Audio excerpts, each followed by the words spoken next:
அருட்பெருஞ்சோதி அருட்பெருஞ்சோதி தனிப்பெரும் கருணை அருட்பெருஞ்சோதி எல்லா உயிர்களும் இன்புற்று வாழ்க. வள்ளல் மலரடி வாழ்க வாழ்க. கொல்லா வருதம் குவளை எல்லாம் ஓங்குக. நல்லோர் நினைத்த நலம் பெறுக. நன்றி நினைத்த எல்லோரும் வாழ்க இசைந்து. உலக மக்களே, அறிவார்ந்த அன்பர்களே, ஆண்மநேய ஒருமைப்பாடுடைய அன்பர்களே, அருட்பெருஞ்சோதி ஆண்டவருடைய திருவிளையாடலை பார்த்து கொண்டிருக்கிறோம். அருட்பெருஞ்சோதி ஆண்டவர் திருவிளையாடல் இந்த பிரபஞ்சம் தோன்றிய காலத்திலிருந்தே எத்தனையோ திருவிளையாடல்கள் நடந்திருந்தாலும் கூட கலியுகத்தினுடைய கடைசி திருவிளையாடல் 1823ஆம் ஆண்டு தொடங்கி 30/1/1874 இரவு 12 மணி வரையிலும் இறைவனுடைய திருவிளையாடல் தொடர்ந்து நடந்து கொண்டிருக்கிறது. காரணம், இந்த பிரபஞ்சம் தோன்றிய காலத்திலிருந்தே தோன்றிய 4 யுகங்களிலுமே சமயங்களும் மதங்களும் மார்க்கங்களும் உருவாகி அவர்கள் கருத்துக்கு ஏற்றபடி இந்த சமயங்களையும் மதங்களையும் மார்க்கங்களையும் உருவாக்கியவர்கள் தங்களுடைய கர்த்தாக்களை உருவகப்படுத்தி ஆலயங்களை அமைத்து அதற்கான வழிபாட்டு முறைகளை அமைத்து மக்களை வழிபட செய்து விட்டார்கள். யுகங்களுக்கும் ஆயுள் காலம் உண்டு. அப்போ அந்த யுகங்களிலே தோன்றிய சமயங்களும் மதங்களும் மார்க்கங்களுக்கும் ஆயுள் காலம் உண்டு. இவையெல்லாம் முடிந்த பிறகு உலக மக்களுக்கென்று ஒரு ஆன்மீக பாதை வேண்டும், ஒரு ஆன்மீக வழி வேண்டும். அந்த ஆன்மீகம் சமரசமாக இருக்க வேண்டும். உலக மக்கள் அனைவரும் சமரசமாக வாழ வேண்டும், எல்லோருமே இன்புற்று வாழ வேண்டும் என்ற நோக்கத்தில் சுத்த சன்மார்க்கத்தை அருட்பெருஞ்சோதி ஆண்டவர் நிறுவி தன்னுடைய செல்வ பிள்ளையிடம் ஒப்படைப்பதற்காக, தன்னுடைய அருளால் பெற்றெடுத்த ஒரு ஆண்மகனுடைய கையில் ஒப்படைப்பதற்காக தன்னுடைய மகனை இந்த பூலோகத்திற்கு ஒரு தாயின் வழியாக வருவிக்க செய்தார் அருட்பெருஞ்சோதி ஆண்டவர். தன் மகனை வருவிக்க உற்ற பிறகு இந்த 56 ஆண்டுகள், அதாவது பிரம்மன், திருமால், ருத்திரன், மகேசனுடைய ஆயுள் காலம் முடிந்தவுடனே 5 தொழில்களையும் சதாசிவம் செய்து கொண்டிருக்கிறார். அந்த சதாசிவத்திற்கு 51 ஆண்டுகள் பாக்கி இருக்கிறது. அவர்களுடைய அந்த அருள் நிலை முடிவடைவதற்கு, அந்த காலம் முடிவடைவதற்கு 51 ஆண்டுகள் பாக்கி இருக்கிறது. இந்த 51 ஆண்டுகள் கழித்து இந்த பிரபஞ்சத்தை இயக்குவதற்கு ஒரு ஆள் வேண்டும். அப்போ அருட்பெருஞ்சாண்டவர் ஒரு ஆண்மகனை பெற்றெடுத்து அந்த ஆண்மகனுக்கு செல்வப்பிள்ளை என்று பெயரிட்டு வளர்த்து கொண்டிருக்கிறார். அந்த காலகட்டத்தில் இந்த பூலோகத்திற்கு ஒரு தாயின் வழியாக வருவிக்க செய்து 1823ஆம் ஆண்டு 5/10/1823ஆம் ஆண்டு வருவிக்க செய்து 30/1/1874 இரவு 12 மணி வரையிலும் இந்த 51 ஆண்டுகளில் எப்படியெல்லாம் அருட்பெருஞ்சோதி ஆண்டவர் திருவிளையாடல் செய்தார் என்பதையும், தன் மகனுக்கு எப்படியெல்லாம் திருவிளையாடல் செய்து அருளை கொடுத்து கொண்டிருந்தார் என்பதையும் நாம் திருவெட்பாவிலிருந்து ஒவ்வொரு பதிகத்திலிருந்தும் ஒவ்வொரு திருமுறையிலிருந்தும் பார்த்து கொண்டிருக்கிறோம். தனது மகனை ஒரு தாயின் கருவறையிலே இருக்க செய்து அந்த கருவறையிலே தன் மகன் இருக்கும்போது எப்படியெல்லாம் அந்த மகனுக்கு அருளமுதம் ஊட்டினார். அங்கே தன் மகன் இருட்டாக இருக்கிறது என்று நினைக்கும் போது, கருவறையிலே இருட்டாக இருக்கிறது என்று நினைக்கும் போது எப்படி ஒளி வீசி ஒளி காட்டினார் என்பதையும், தென்றல் காற்று அமுத காற்று வீசியதையும் எல்லாமே அந்த நிலைகள் எல்லாம் நாம் பார்த்து விட்டோம். அதன் பிறகு 5 மாத குழந்தையாக இருக்கும்போது நமது குழந்தை இறைவன் பிள்ளை பெருமான் அவர்கள் இருக்கும்போது தில்லையிலே இங்கெல்லாம் திருவிழாவுக்கு கூட்டு போகிறாங்க. கூட்டு போகும்போது நமது குழந்தை இறைவனையும் கையில் எடுத்துகிட்டு போகிறாங்க. அப்போது அங்கே தான் சிவ ரகசியத்தை தன் மகனுக்கு காட்டியது அருட்பெருஞ்சோதி ஆண்டவர். இந்த நிலைகளை நம்ம பார்த்துட்டோம். அதன் பிறகு வருவிக்க உற்ற பிறகு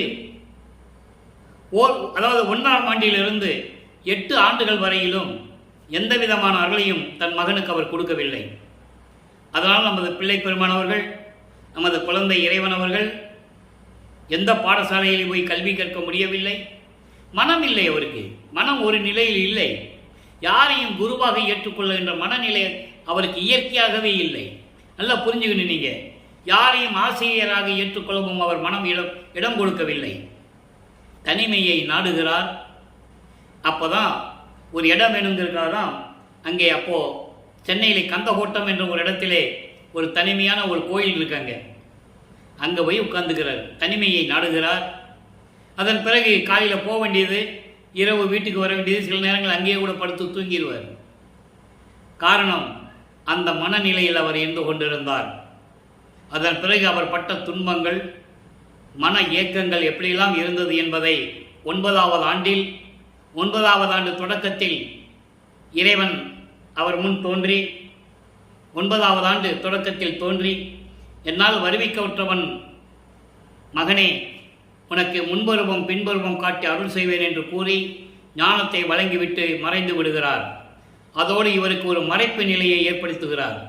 மறைப்பு நிலை என்பது ஏற்கனவே ஏற்பட்ட அருட்பெருஞ்சோதி ஆண்டவருக்கும் மகனுக்கும் ஏற்பட்ட ஒப்பந்தங்கள் எல்லாம் இப்போ அவருக்கு ஞாபகம் வராது. சுத்த சன்மார்க்கம் இருக்குது, இப்போ அவருக்கு தெரியாது. மறைப்பு நிலை இருக்கிறது.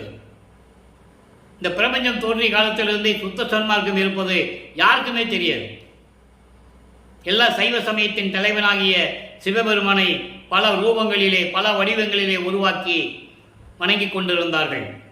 சிவபெருமானுடைய திருவிளையாடல்களை சிவபுராணத்திலே கூறிக்கொண்டிருந்தார்கள். அதே போன்று வைஷ்ணவ சமயத்தை சேர்ந்தவர்கள் திருமாலை பற்றி கூறிக்கொண்டிருந்தார்கள். அவனுடைய பெருமையை பேசிக் கொண்டிருந்தார்கள். கௌபாரம் முருகனை பற்றி பேசிக் கொண்டிருந்தார்கள். காணாபத்தியம் விநாயகனை பற்றி பேசிக் கொண்டிருந்தார்கள். சாகதம் அம்மனை பற்றி பேசிக் கொண்டிருந்தார்கள். சௌரம் சூரியனை பற்றி பேசிக் கொண்டிருந்தார்கள்.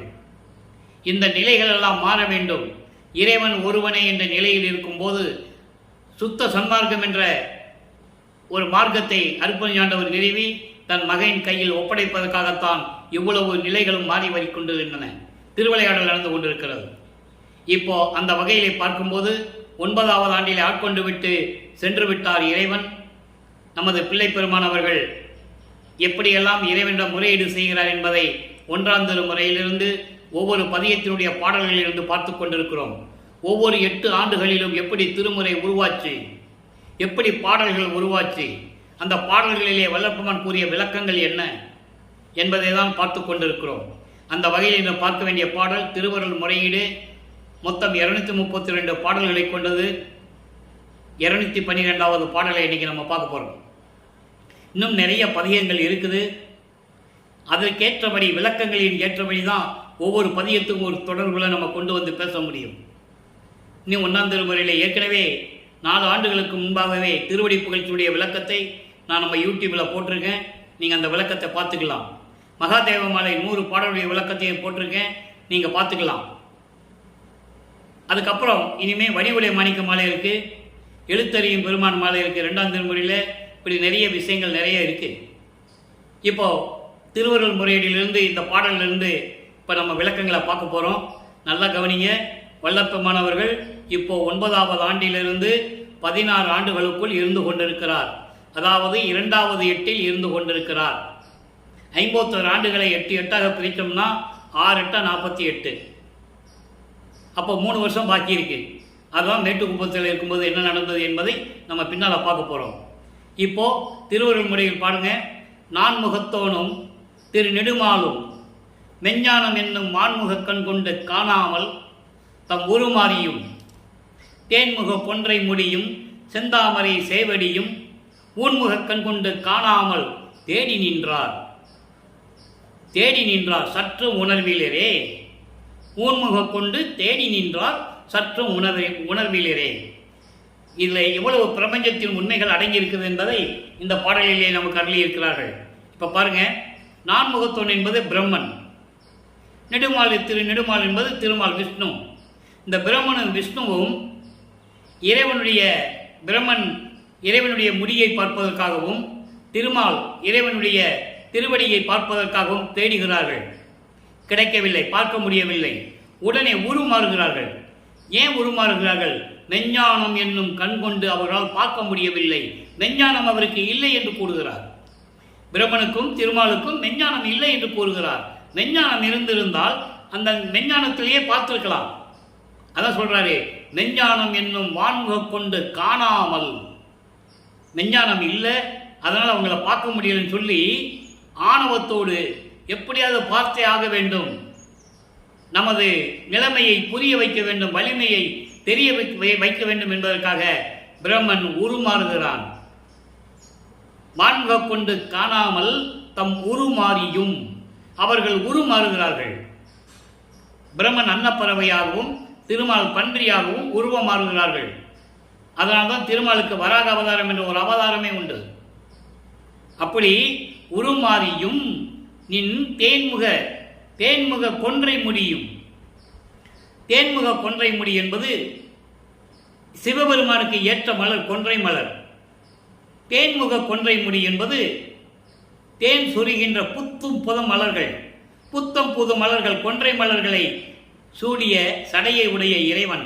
அப்படிப்பட்ட சடையையும் செந்தாமரை சேவடியும் செந்தாமரை மலர் போன்று சிவந்த மெல்லிய திருவடிகளையும் பார்க்க முடியாமல் ஊன்முக கண் கொண்டு, உடம்புல இருக்கிற கண்ணை வச்சோட பார்க்க முடியல, ஊன்முக கண் கொண்டு தேடி நின்றார்.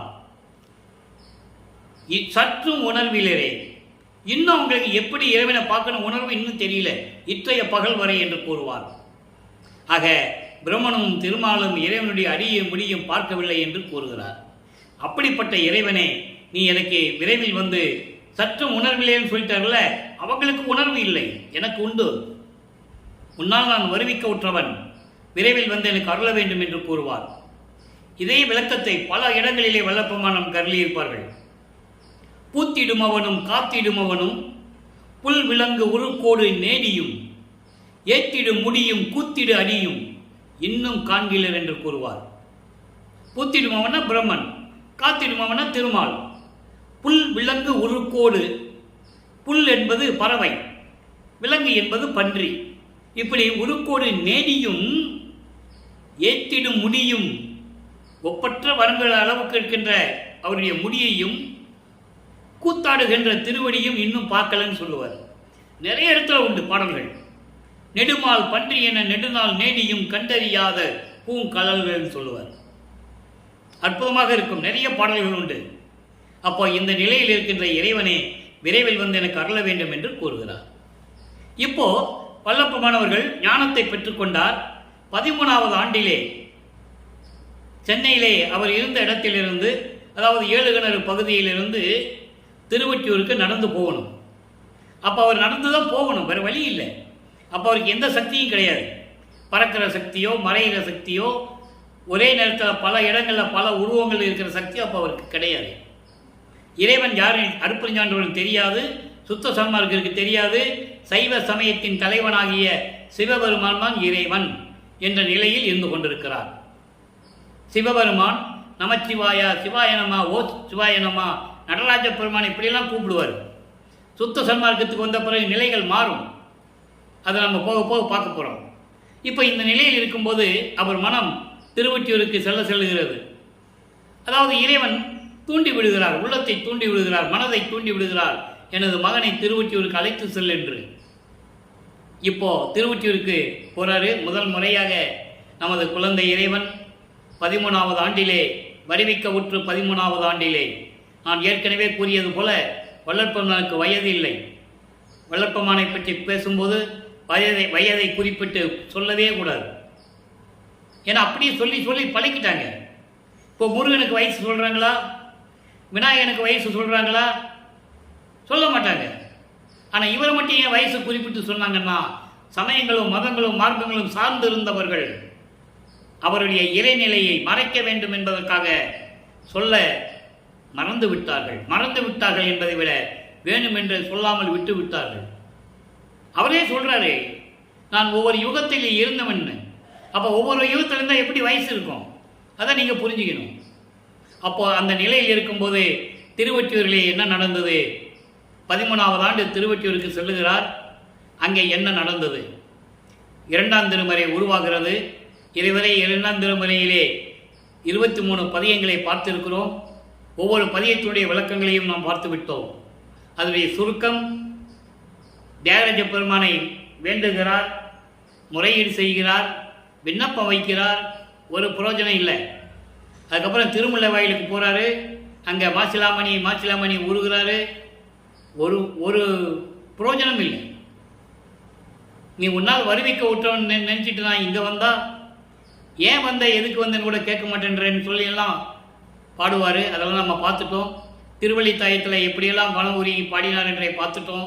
இப்போ திருவொற்றியூரில் 24வது பதியத்தில் என்ன நடக்குதுன்னு பார்ப்போம். தியாக தியாக விண்ணப்ப பதிகம். தியாக விண்ணப்ப பதிகம் என்பது இறைவனை பற்றி பாடி, நீ அருளை கொடுக்காவிட்டால், நீ எவ்வளவு பெரிய பெருமானாக இருந்தால், எவ்வளவு பெரிய கடவுளாக இருந்தால் கூட நீ பிச்சைக்காரன் தானே, பிச்சை பெருமான் தானே அப்படின்னு சொல்லுவார். அந்த நிலையை பார்க்க போகிறோம், நல்லா கவனிங்க. அணிவேல் அணிவேல் படைக்கொள் மகனாரோடும் என் அம்மையோடும் தான் அமர்கின்ற தனியா கோலம் கண்டுகளிக்க தகையாது எமக்கு ஒன்று அருளானே. அன்றலை அந்த வார்த்தை நமக்கு வேணும். ஒன்று அருளானே மணிகண்டன் என் தோல் உடையான் வடபால் கனகமலை வில்லான் பிணி போக்கிடுவான் ஒற்றியூர் தியாக பெருமான். இப்படியெல்லாம் சொல்லி என்ன பிரயோஜனம்? பிச்சை பெருமானே என்று சொல்லுவார். அப்போ அவர் மனம் எவ்வளவு வேதனைப்பட்டுக்கொண்டு நீங்கள் புரிஞ்சிருக்கணும். அந்த மன வேதனை இந்த பாடலிலே தெரியும். அதாவது வேலாயுதத்தோட சூலாயுதத்தோட வேலாயுதத்தோட முருகனும் என் அம்மையும் உன்னோடு அமர்ந்திருக்கின்ற காட்சியை நான் பார்த்து கண்டு மகிழ்ந்து கொண்டிருக்கின்ற எனக்கு நீ அருளை கொடுக்காவிட்டால் உன்னை மணிகண்டன் என்று சொல்லுகிறார்கள், என் தோல் உடையான் என்று சொல்லுகிறார்கள், வடக்கே இமயமலையை கொண்டவன் என்று சொல்லுகிறார்கள், பிணியை போக்கிடுவான், நோயை போக்கிடுவான் என்று சொல்லுகிறார்கள், ஒற்றியூரில் இருக்கின்ற தியாகராஜ பெருமான் என்று சொல்லுகிறார்கள். இப்படி சொல்லி என்ன பிரயோஜனம்? நீ பிச்சை பெருமான், நீ பிச்சை பெருமான். நான் எவ்வளவு கேட்டு நீ எதுவும் தரமாட்டேன்ற, அருளையும் கொடுக்க மாட்டேன்ற, பிறகு எதுக்கு என்ன வருவிக்க செய்தாய்? ஏன்னா அப்போ அவருக்கு அந்த நிலை தெரியாது. அதை நீங்கள் நல்லா புரிஞ்சுக்கணும். அருட்பெருஞ்ச ஆண்டவர் தன் மகனை சமயங்களிலும் மதங்களிலும் மார்க்கங்களில் இருக்க செய்து, அதிலே ஈடுபட செய்து, பற்று கொள்ள வைத்து, சைவ சமயத்தின் அடையாளமாகிய விபூதியை பூச வேண்டும், உத்தராட்ச மாலையை போட்டுக்கணும், சிவசிவா நமச்சிவாயா ஓ சிவாய நமன்னு சொல்லணும், அதுக்கப்புறம் அதை விடணும். சுத்த சரணாகத்தை பெற்ற பிறகு அதை சொல்லக்கூடாது. ஒரு கருத்தை தெளிவாக வல்லப்பெருமான் சொன்னதை இங்கே நான் குறிப்பிட கடமைப்பட்டிருக்கிறேன். நல்லா கவனிச்சிக்கணும். நமச்சிவாயா சிவாயா நம்ம சொல்கிறது தப்பு இல்லை, நல்லா புரிஞ்சுக்கணும் நீங்கள். அது சமயங்களையும் மதங்களையும் மார்க்கங்களையும் சேர்ந்த குறியீடுகள், பேருக்கு அந்த அந்த மந்திரங்கள், அதை நீங்கள் புரிஞ்சுக்கணும். ஏன் வல்லப்பெருமான் அதை சொன்னார்? இவங்க இப்போ எல்லாம் எப்படி சொல்லிட்டு இருக்காங்கன்னா, அவரே அப்படி சொல்லிட்டார்ல, அவர் சொன்னவர் தானையா அப்படின்னு சொல்லிட்டு வடலூரில் வந்து நமச்சிவாய சிவாய நமன்னு சொல்ல முடியாது, சொல்லக்கூடாது. ஏன் இங்கே அருப்பெருஞ்சோதி தனிப்பெருங்கனை அருப்பெருஞ்சோதி போட்டார், சிவாய நமன் போட்டிருக்கா, சிவான் போட்டிருக்கா? அந்த வேறுபாடை நீங்கள் புரிஞ்சுக்கணும். நடராஜன்கிட்ட போய் சொல்லலாம், சிதம்பரத்தில் போய் நமச்சிவாயா சிவாய நமன் சொல்லலாம். அங்கே போய் அருப்பெருஞ்சோதி சொல்லி பாருங்களேன் பார்ப்போம். அதனால் பாதிக்கப்பட்டவன் நான். அங்கே போய் அருப்பெருஞ்சோதி சொன்னதுனால என்னென்ன நடந்ததுன்னு எனக்கு தெரியும். ஏன் சொல்ல வேண்டியதானே? எல்லாம் ஒன்று தான். நடராஜனும் அருப்பெருஞ்சோதி ஒன்று தான் சொல்கிறாங்கல்ல. நடராஜ கோயிலில் போய் அருப்பெருஞ்சோதி சொல்ல முடியுமா? சிவாலயனுக்கு போய் அருப்பெருஞ்சோதி சொல்லி பாருங்களேன், நடக்காது. அப்போ என்ன வேறுபாடு உண்டு. சுத்த சன்மார்க்க வேறு, நடராஜன் வேறு, அருப்பெருஞ்சோதி வேறு, சிவபெருமான் வேறு, அருப்பெருஞ்சோதி வேறு. நிலைகள் மாறுகிறது. அது சைவ சமயங்களை சேர்ந்த தலைவர்கள், அது ஒரு குரூப் அப்படியே உண்டு, எல்லா பேரும் உண்டு. ஆனால் அருப்பெருஞ்சோதி ஒரே பேர் தான். சுத்த சன்மார்க்கத்தினுடைய கடவுள் அருப்பெருஞ்சோதி ஒன்று தான், ஒரே பேர் தான். எல்லாம் ஒன்றாக முடியாது. எல்லாரும் ஒன்று தான், எல்லா கடவுளும் ஒன்று தான் சொல்லுவது எவ்வளவு மக்களை ஏமாத்துறாங்க. விஷ்ணு கோயிலில் போய் நமச்சிவாயை சொல்ல முடியுமா? சிவன் கோயிலில் வந்து கோயந்தான் சொல்ல முடியுமா? முடியாது. ஏன்னா அவங்களுக்குன்னு ஒரு வழிமுறை இருக்கு, ஒரு மார்க்கத்துடைய நெறியில கடைபிடிச்சிட்டு இருக்காங்க. அதே தான் சுத்த சன்மார்க்கத்தின் நெறிக்கு உண்டு. சுத்த சன்மார்க்கத்திற்கு ஒரு நெறி உண்டு. அருப்பெருஞ்சோதி தான் சொல்லணும், குறியீடுகள் இருக்கக்கூடாது. அதான் சொல்றாங்க. சுத்த சன்மார்க்கத்தின் முக்கிய தடைகளாகிய வல்லப்பெருமான் சொல்றாரு. முக்கிய தடைகளே சொல்றாரு, சமயங்களையும் மதங்களையும் மார்க்கங்களையும். அதனால் அவர் மக்கள்கிட்ட வெளிப்படையாகவே அந்த சுத்த சன்மார்க்க நெறிகளை சொல்லாததனால் நேர சிதம்பரத்துக்கு போயிட்டு அங்கே வருவாங்க. கேட்டால் இவங்க என்ன சொல்லியிருப்பாங்க மக்கள்கிட்ட? வள்ளலாறு சிதம்பரத்துக்கு போயிட்டு தான் ஏன் வந்தார், அதனால் நீங்கள் நேராக சிதம்பரத்துக்கு போயிட்டு வடலூர் வாங்கன்னு சொல்லுவார். அப்படி வந்தால் அவங்க முகத்தை பார்க்காதேன்றார் உத்தரஞான சிதம்பரம் மலையில். ஒத்தாரையும் இழிந்தாரையும் நேர்கண்டு உவக்க தெளிவாக சொல்லுவார். ஒத்தார் என்பது சுத்த சன்மார்க்கத்தை சேர்ந்தவர்கள். மற்றவங்களாம் யாரு? சமயங்களையும் மதங்களையும் மார்க்கையும் சார்ந்து அங்கங்கே போயிட்டு வந்து இங்கே வருவாங்க, வேஷம் போடுவாங்க. அவனை நம்பாதேன்றார் மகன்கிட்ட சொல்கிறார் அருட்பெருஞ்சாண்டவர். அவ்வளவு விளக்கங்கள் திருவருட்பாவில் இருக்கு, யாரும் மறுக்க முடியாது. சும்மா பேசி வேணா பேசிக்கலாம், வளரும் பூசிக்கிட்டு தான் இருந்தாரியா, அதெல்லாம் எல்லாரும் பூசலாம், அதெல்லாம் எல்லாம் பூசிக்கலாம் அப்படின்னு சொல்லுவாங்க. அது முறை கிடையாது. அது சமயங்களையும் மதங்களையும் சார்ந்த குறியீடுகள். அது அவங்களுக்குன்னு தனி சுதந்திரம் இருக்கு, அதை நீங்கள் இருந்துக்கலாம்னு சொல்கிறேன். ஆக இந்த நிலையில் இருக்கும்போது நீ எனக்கு அகலாவிட்டால் நீ ஒரு பிச்சைக்காரன், பிச்சை பெருமான் என்று சொல்லுகிறார். அப்போ 2 முடிந்து விட்டது. இப்போ 3வது எட்டில் அடி எடுத்து வைக்கிறார். 3/24 3ஆம் திருமுறை உருவாகிறது. மொத்தம் 19 பதியங்கள். இதுவரை 18 பதியங்களை பார்த்துட்டோம். இன்னைக்கு கடைசி பதிகம் 3ஆம் திருமுறையிலே இந்த 10 பாடல்கள் மிகவும் அருமையாக இருக்கும். இவரை பார்த்து சிவபெருமான் திருவழியா ஓடுவார். நல்லா கவனிச்சுட்டே வரணும். அப்பா ஏன் ஓடுறாரு, எதுக்கு ஓடுறாரு? நமது பிள்ளை பெருமானை பார்த்துட்டு ஏன் சிவபெருமான் தேரஜ பெருமான் ஓடணும்? இருந்து பதில் சொல்ல வேண்டியதானே, இருந்து பதில் சொல்லிட்டோம்ல. ஏனென்றால் இவன்கிட்ட மாட்டக்கூடாது, இன்னும் நாட்கள் இருக்கிறது. இவன் நாட்டில் நம்ம கேட்குற கேள்விக்கு பதில் சொல்ல முடியாது. ஏற்கனவே கேட்ட கேள்விகளுக்கு இதுவரைக்கும் சிவபெருமான் பதில் சொல்லலை. அதனால இந்த பதியத்தை பாருங்க, அற்புதமாக இருக்கும். இதுவரைக்கும் 18 பதியங்களுடைய ஒரு சுருக்கம். இதுக்கு பிறகு அவர் என்ன பண்ணுவார்? திருமலை வாயிலே திருவள்ளி தயத்துக்கு போக மாட்டார். திருவொற்றியூர்ல சரி, அதோடு சரி, வேறு எங்கேயும் அவர் போனதில்லை. எங்கே போனாலும் நடந்து போகணும். கால் வலிக்க நடந்து போய் என்ன பிரயோஜனம்? அப்போ 3ஆம் திருமுறையில் சொல்லுவார், தன்னுடைய மனக்குமுறைகளை இயக்கத்தை எல்லாம் நாரையை தூது அனுப்புவார், கிளிகளை தூது அனுப்புவார். ஒரு பிரயோஜனம் அது.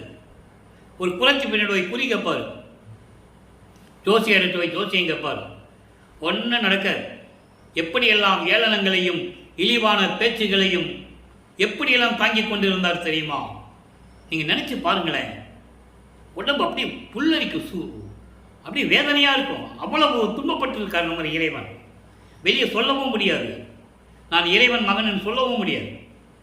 இந்த நிலையில் இருக்கும்போது 19வது பதியம் பாருங்க. இன்னைக்கு 19வது பதியம் நாளைக்கு தான் பார்க்க போகிறோம். இன்னைக்கு ஆற்றாவகரம் அந்த 3ஆம் திருமுறையில் கடைசி பாடல். நாளைக்கு தான் சிவபெருமான் திருவள்ளி ஓடுறதை நம்ம பார்க்க போகிறோம். இன்னைக்கு ஆற்றாவகரத்தில் 10வது பாடல், கடைசி பாடல். 18வது பதியத்தில் கடைசி பாடல். மாலை மலையை சிலையாக வரைத்தார். அன்பர் தம்மை வருத்தும் ஊழை அளிப்பார். திருவொற்றி ஊரார் இன்னும் உற்றிலர். இன்னும் உற்றிலர்ன்னு தான் நமக்கு முக்கியமான இடம். இன்னும் உற்றிலர். என் பாலை அகற்ற நான் செலினும் பாராது இருந்தால் பைங்குடியே, தோழியிடம் சொல்லுவது போல தோழியை பைங்குடி என்று அழைக்கிறார். தோழியே தன்னை தலைவியாகவும் இறைவனை தலைவனாகவும் வர்ணனை செய்து உள்ளத்தை தோழியாக வர்ணனை செய்து உலக மக்களுக்கு சொல்லிட்டு இருக்க.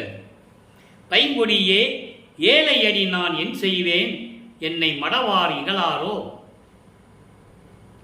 நல்லா கவனிங்க. மாலை என்பது பொன் என்று பொருள், தங்கம். தங்கத்துக்கு தூய தமிழ் மாலை. அந்த மலையை அதாவது இமயமலையை பொன் போன்று ஒளி விட்டு கொண்டிருக்கின்ற அந்த இமயமலையை வில்லாக வளைத்தார். அவர் அன்பர் தம்மை வருத்தும் அடியார்களினுடைய கர்ம வினைகளை அழிக்கக்கூடியவர், அடியார்களின் கர்ம விலையை நீக்கக்கூடியவர் திருவொற்றியூரிலே இருக்கின்ற இறைவன். அப்படிப்பட்ட இறைவன் இன்னும் என்னிடம் வந்து சேரவில்லை, இன்னும் உற்றிலர். ஆக இதிலிருந்து உங்களுக்கு என்ன தெரியுதுன்னா, பல்லப்பமானவர்கள் வரிமிக்க விட்டு 24 ஆண்டுகள் வரையிலும் எந்த விதமான அருளையும் பெற முடியவில்லை, இறைவன் கொடுக்கவில்லை. இன்னும் உற்றிலர், இன்னும் என்னிடம் வந்து சேரவில்லை. நான் அவர்கிட்ட போய் என் குறைகளையும் துன்பங்களையும் நீக்க வேண்டும் என்று நான் அவரிடம் சென்றாலும் கூட அவர் பாராமுகமாக இருந்தால் என்னை பார்க்காமல் இருந்தால் தோழியே நான் என்ன செய்வேன்? நான் எங்கு போய் சொல்லுவேன்? என்னை பார்த்து பெண்கள் எல்லாம் இகழ்ந்து பேச மாட்டார்களா என்று சொல்லுகிறார். இங்கே ஏன் பெண்கள் என்று கூறுகிறார் என்றால், நான் ஏற்கனவே கூறியது போல தன்னை ஒரு பெண்ணாக உருவகப்படுத்தி பாடலை சொன்னதனால் பெண்கள் என்று சொல்லுகிறார்.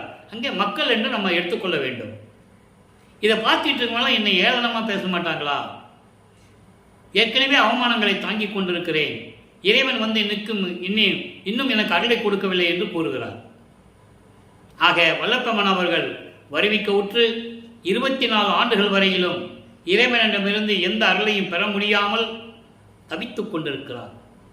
உலகியலிலே பல செய்திகள் உண்டு, செவி வெளி வந்த செய்திகள் நிறைய உண்டு. அந்த விளக்கங்களுக்குள்ள நம்ம போக வேண்டாம். ஏன்னா விளக்கங்கள் பேசணும், நம்ம பேசிக்கிட்டே இருக்கலாம், நிறைய இருக்கு, அது ஒரு பக்கம் இருக்கட்டும்.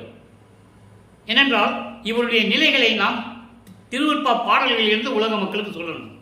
கதையாகவோ கற்பனையாக சொன்ன எவ்வளவு வேணால் சொல்லலாம். நமக்கு என்ன வேணும்? வல்லப்பெருமான் அவர்கள் 24 ஆண்டுகள் வரைக்கும் திருவொற்றியூரிலே இருக்கின்ற வரைக்கும் எந்த விதமான அருளையும் பெற முடியவில்லை. இப்போ வல்லப்பெருமான் அவர்கள் 3வது எட்டை நிறைவு செய்து 4வது எட்டுக்குள் வந்து கொண்டிருக்கிறார். 4வது எட்டு என்பது 4 எட்டு 32. 25வது ஆண்டிலிருந்து 32 ஆண்டுகளுக்குள் என்ன நடந்தது? 27வது ஆண்டில் தனக்கொடி அம்மையாருக்கு திருமாங்கல்யம் பூட்டி, அதாவது தாலி கட்டி அந்த அம்மாவுக்கு விமோசனத்தை கொடுத்து மோட்ச வீட்டை காட்டி நல்வாழ்வை அருளியது. அதோடு அவர் அந்த திருவிளையாடல் முடிஞ்சது. அதை அருட்பிரகாச மாலையிலிருந்து நாம் விளக்கத்தை பார்த்தோம். திருமணத்தின் போது பிரம்மன் திருமால் ருத்திரனா வந்து வாழ்த்த வந்து அமர்ந்திருப்பதையும், தனது தந்தையும் தாயும் வரவில்லை என்று இவர் ஏங்கியதையும், அருட்பெருஞ்சாண்டவரும் சிவகாமி வள்ளி அம்மையாரும் வரவில்லை என்று ஏங்கியதையும், அதன் பிறகு முதல் நாள் இரவிலே 2 குதிரை மாட்டின தேரில் வந்து சிவகாமி வள்ளியும் அருட்பெருஞ்சாண்டவரும் வந்து மகனையும் மணமக்களையும் வாழ்த்தியது எல்லாம் பாடல்களை பார்த்து விட்டோம். எல்லா திருவருட்பாவிலே பார்த்து விட்டோம். இப்போ அந்த நிலைகள் எல்லாம் மாறுகிறது.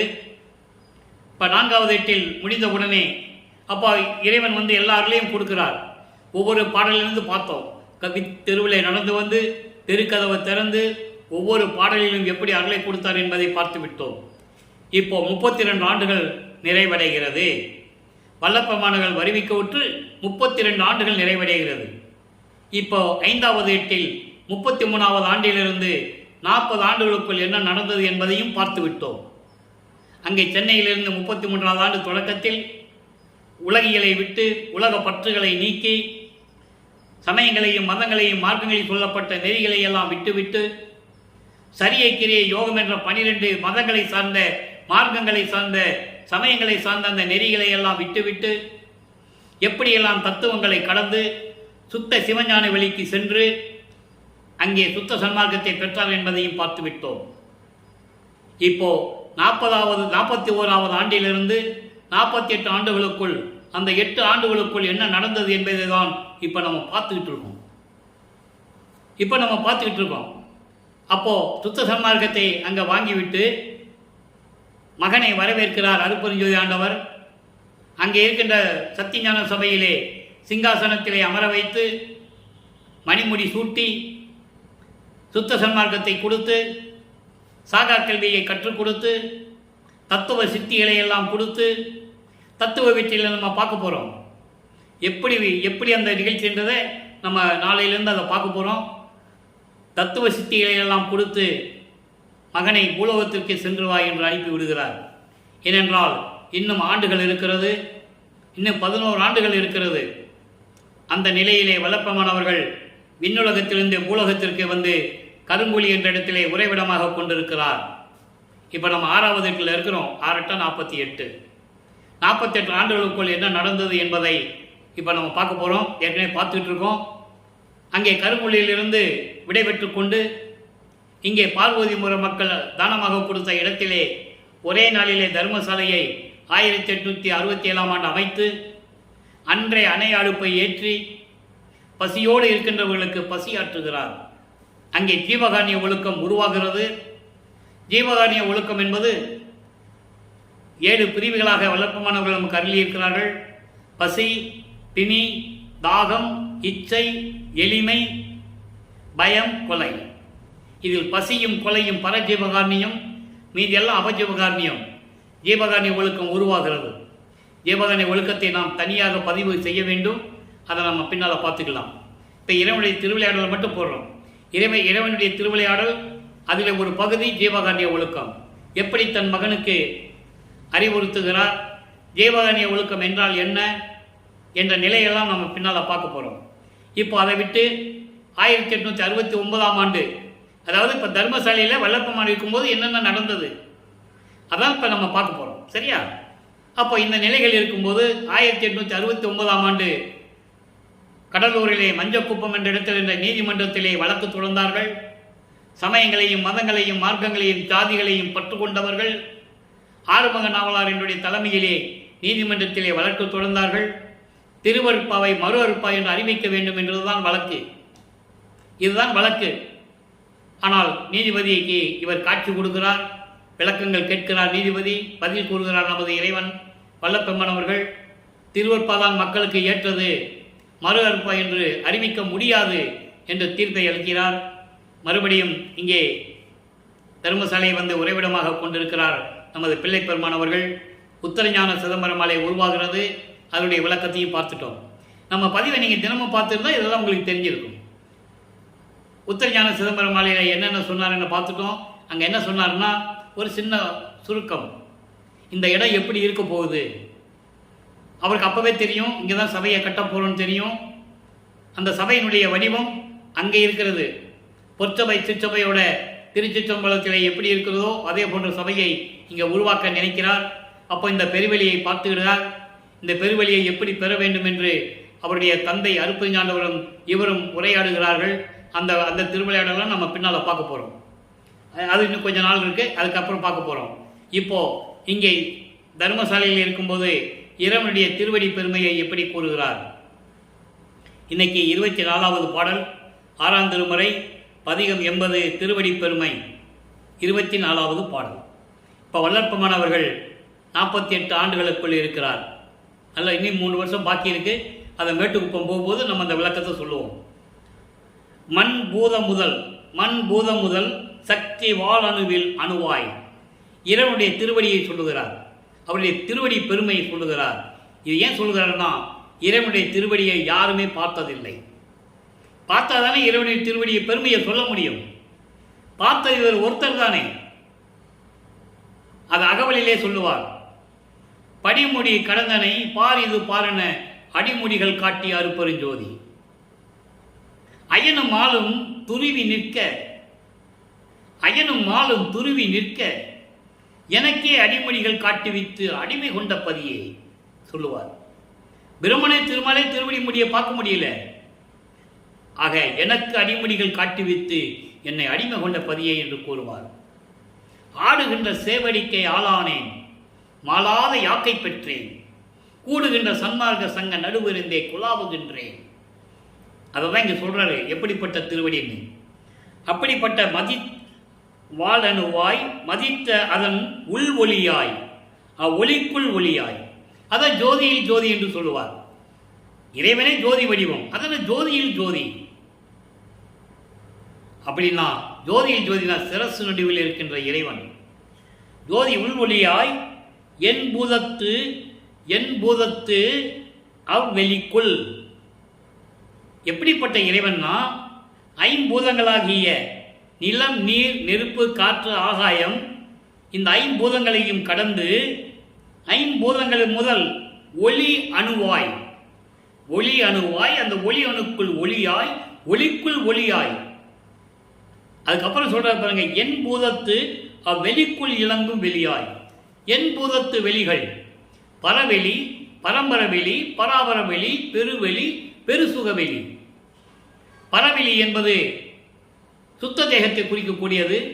பரம்பரவெளி பிரவண தேகத்தை குறிக்கக்கூடியது. பராபரவெளி சுத்த தேகத்தை குறிக்கக்கூடியது.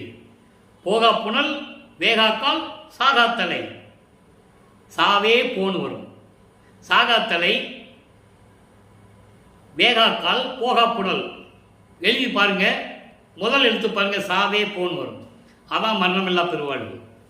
அப்போ இந்த நிலையில் இருக்கின்ற வெளிகளை எல்லாம் கடந்து இருக்கின்ற வெளியாகவும் இருக்கின்ற இறைவனே இவ் இயல் வெளிக்குள் ஒரு வெளியாய் இருந்த வெளிநடுவே, இயல்குள் இருந்த ஒரு வெளியாய் இருந்த வெளிநடுவே சுத்த சிவஞான வெளி. அதுதான் இறைவனுடைய கடவுள் நிலை அறிந்த அம்மையமாகக்கூடிய நிலை, ஞானத்தில் ஞானம்.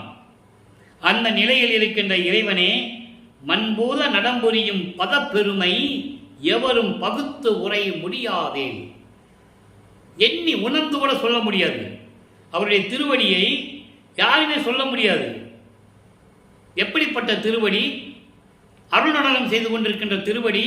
அந்த திருவடிய பெருமையை யாராலையும் சொல்ல முடியாது, யாராலும் உணர்ந்து முடியாதெனில் அப்படிப்பட்ட திருவடி பதமலர் என் தலைமேல் நண்புற வைத்தருளும் நடராஜ பெருமான்.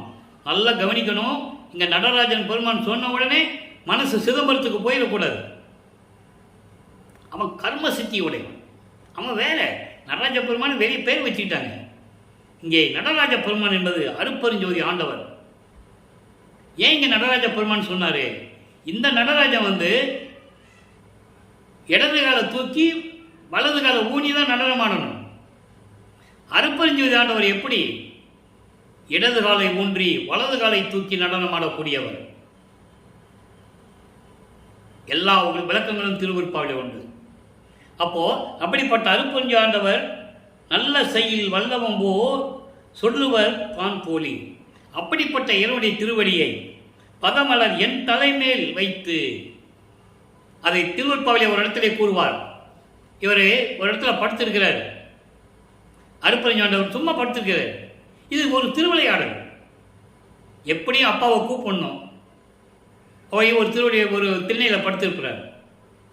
அப்போ அருப்பெருஞ்சாண்டவர் மகன் படுத்திருக்கிறான், முழிச்சிட்டு தான் இருக்கிறான். தெரியும், அவங்க ரெண்டு பேருக்கு தெரியும். ரெண்டு பேருமே திருவிளையாடல் எப்படி நடந்ததுன்னு ரெண்டு பேருமே தெரியும். அவர் இந்த பக்கம் தலை வச்சு படுப்பார் வளர்ப்பமான், அருப்பெருஞ்சாண்டவர் அந்த பக்கம் தலை வச்சு படுத்து அவருடைய திருவடியை, அவருடைய காலை தூக்கி இவர் தலை மேலே வைப்பார்.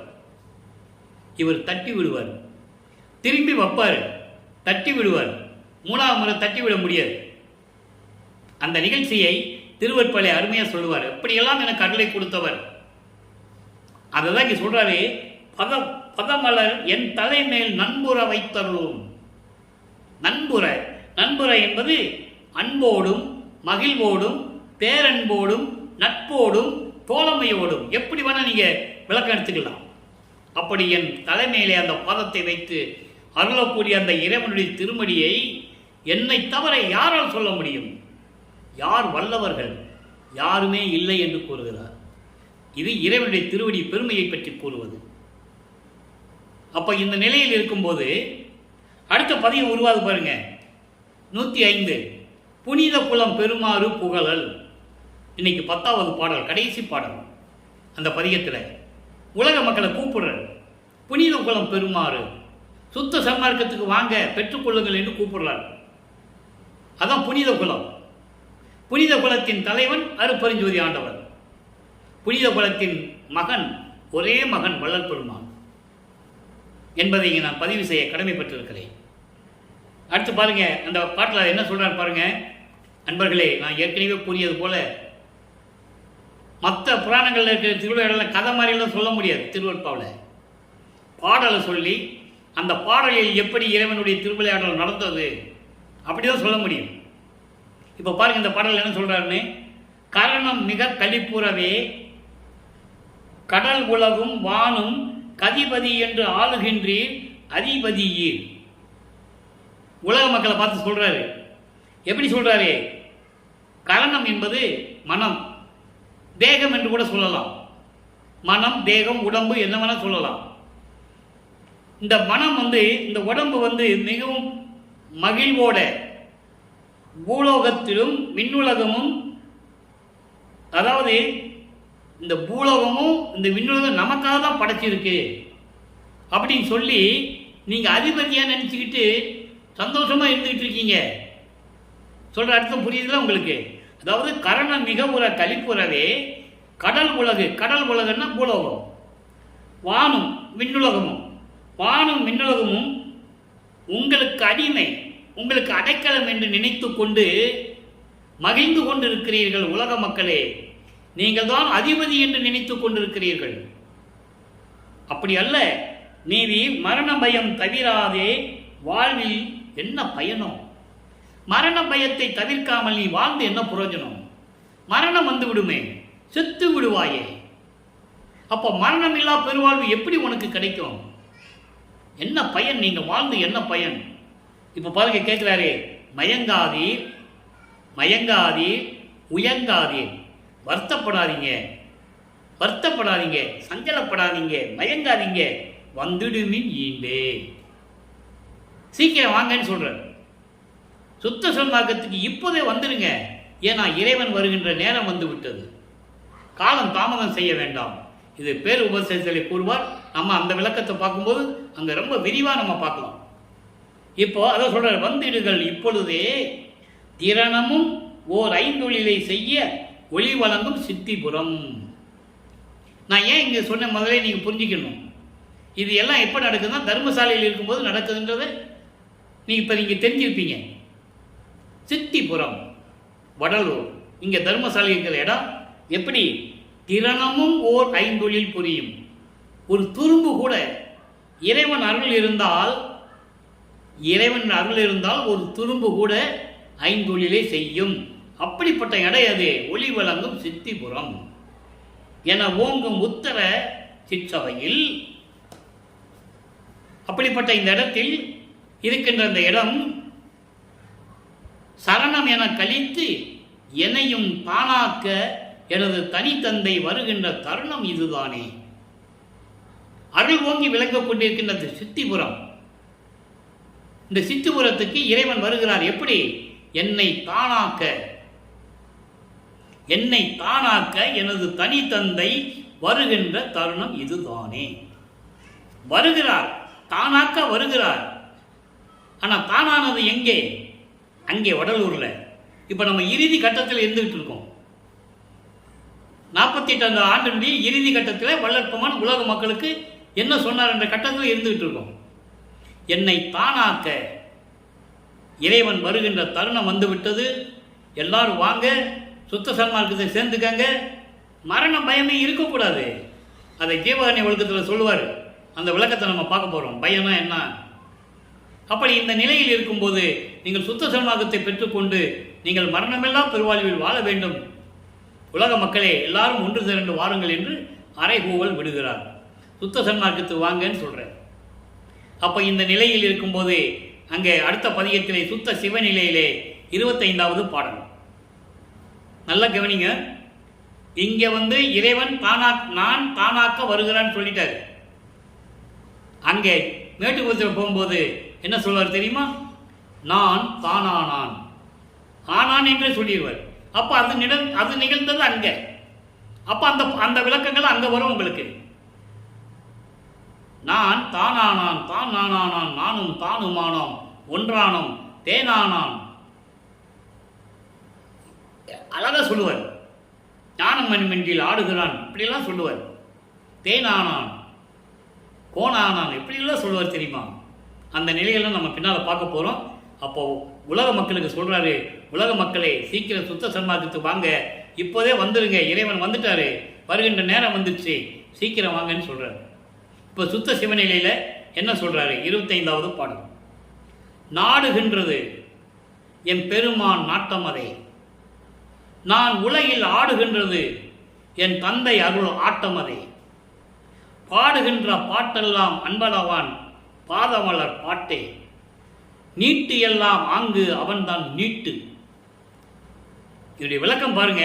அதாவது எனது மனம் விரும்பியதெல்லாம் என் பெருமான் விரும்பியது, எண்ணிய நான் எண்ணியவாறு என கருளும் தெய்வம்.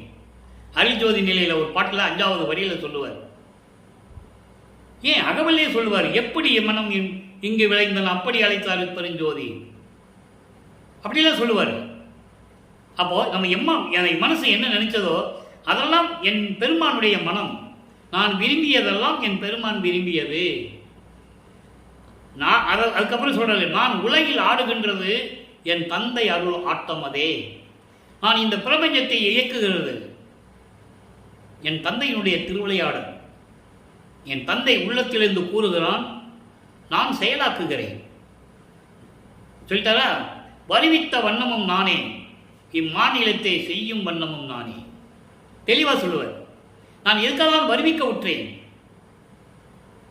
என்னையும் இரக்கன் தன்னையும் ஒன்றாக இருக்க இசைவித்து மன்னி வாழ்வுற வருவித்த கருணை வள்ளல் நீ என்று கூறுவார்.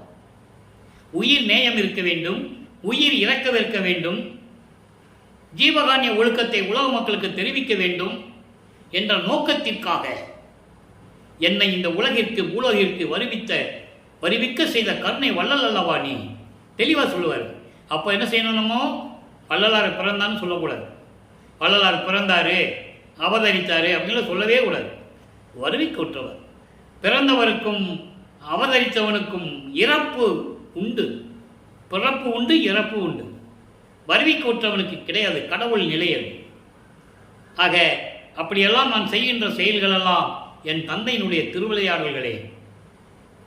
பாடுகின்ற பாட்டெல்லாம் அம்பலவானுடைய திருவடியை பற்றி பாடுவதுதான். நீட்டு எல்லாம் அங்கு அவன்தான் நீட்டு. அதாவது நான் பேசுகின்ற, நான் சொல்லுகின்ற வார்த்தைகள் எல்லாம் அவனுடைய வார்த்தைகள். அதை ஏற்கனவே சொல்லியிருப்பாரு. நான் உரைக்கும் வார்த்தைகள் எல்லாம் என் நாயகன் தன் வார்த்தை என்று கூறுவார். அதை தான் இங்கே சொல்றார். நான் பேசுவதும், நான் கூறுவதும், நான் உரையாடல் செய்வதும் எல்லாமே இறைவனுடைய தன்மைதான், என்னது அல்ல என்று கூறுகிறார். அடுத்து சமாதி வற்புறுத்தலை இன்னைக்கு 5வது பாடல். நல்லா கவனிங்க. பிறந்தவரை நீராட்டி பெருக வளர்த்திடுகின்றீர் பெயரே. அறியாமையில் இருக்கின்ற உலக மக்களே, பிறந்த குழந்தைகளை நீராட்டி சீராட்டி பாராட்டி வளர்த்து கொண்டிருக்கிறீர்கள். நீர் இறந்தவரை சுடுகின்றீர். எல்லாம் செய்றீங்க. அப்புறம் ஏன் இறந்தவர்களை போய் சுடுகின்றீர்? ஏன் எரிக்கிறீங்க? குழந்தைகளை சீராட்டி பாராட்டி நீராட்டி வளர்க்குறீங்கல்ல, அப்போ அவனுக்கு மரணம் வரக்கூடாது இல்லை? இறந்தவுடனே ஏன் கொண்டு போய் சுடுகாட்டில் வச்சு சுடுகிறீர்கள்? எவ்வண்ணம் சம்மதித்தீரோ? இது எப்படி சாத்தியமாகிறது உங்களுக்கு? இரவில் தூங்கி மறந்தவரை தீமூட்ட வள்ளீரால். தூங்கிட்டு போதே இறந்தவனை கொண்டு போய் தீ வச்சு கொடுத்துறீங்கல்ல. அப்படி நும் மனத்தை வைரமான சிறந்தவரை என புகழ செய்து கொண்டீர். நான் வைரம் வாய்ந்த மனம், நான் அதில் சிறந்தவன் என்று சொல்லி மார்தட்டி கொண்டு உங்களுடைய புகழை நீங்களே பேசிக் கொண்டிருக்கிறீர்கள். வைரம் போல தைரியமாக இருப்பவர்கள் என்று சொல்லும்படி நடந்து கொண்டிருக்கிறீர்கள். ஏன் அது சொல்ற பாருங்க. ஏன் பிறந்து திரிகின்றீரே? அதாவது ஒரு குழந்தைய சீராட்டி பாராட்டி எல்லாம் வளர்க்குறீங்களே உலக மக்களே. அந்த குழந்தை மரணமெல்லாம் பரவாயில்ல, இருக்கணும் இல்லை? அவன் இறந்து விட்டவனே ஏன் போய் சுடுகாட்டிலலாம் போய் எரிக்கிறீங்க? தூங்கிட்டும் போது இறந்துடுறான், அவனை போய் தீ மூட்டி எரிச்சிட்டு நான் வைரம் நெஞ்சம் உடையவன், தைரியமானவன் என்று உங்களை நீங்களே புகழ்ந்து கொண்டிருக்கிறீர்கள். ஏன் பிறந்து திரிகின்றீர்கள் என்று தெரியவில்லை. இந்த உலகத்தில் ஏன் பிறந்து நீங்கள் வாழ்ந்து கொண்டிருக்கிறீர்கள் என்று தெரியவில்லை என்று சொல்லி இந்த பாடலில் நமக்கு அருளியிருக்கிறார்கள். அடுத்து பாருங்க. தனிச்சிறலங்கள் என்ற ஒரு பதிகத்திலே 110 பதிகம் 52வது பாடல். அருமையான பாடல். ஒவ்வொரு பாடலிலும் இறைவனுடைய திருவிளையாடல் எப்படியெல்லாம் நடக்கும், என்னெல்லாம் அருளை பெற்றுக் கொண்டார் என்பதை பார்த்துக்கிட்டு இருக்கோம். நம்ம வரும் முன் வந்ததாக கொள்ளுதல் எனக்கு வழக்கம். வள்ளல் நீ மகிழ்ந்து அருள்ஜோதி தருமுன் தந்தனை என்று நான் இருக்கின்றேன்.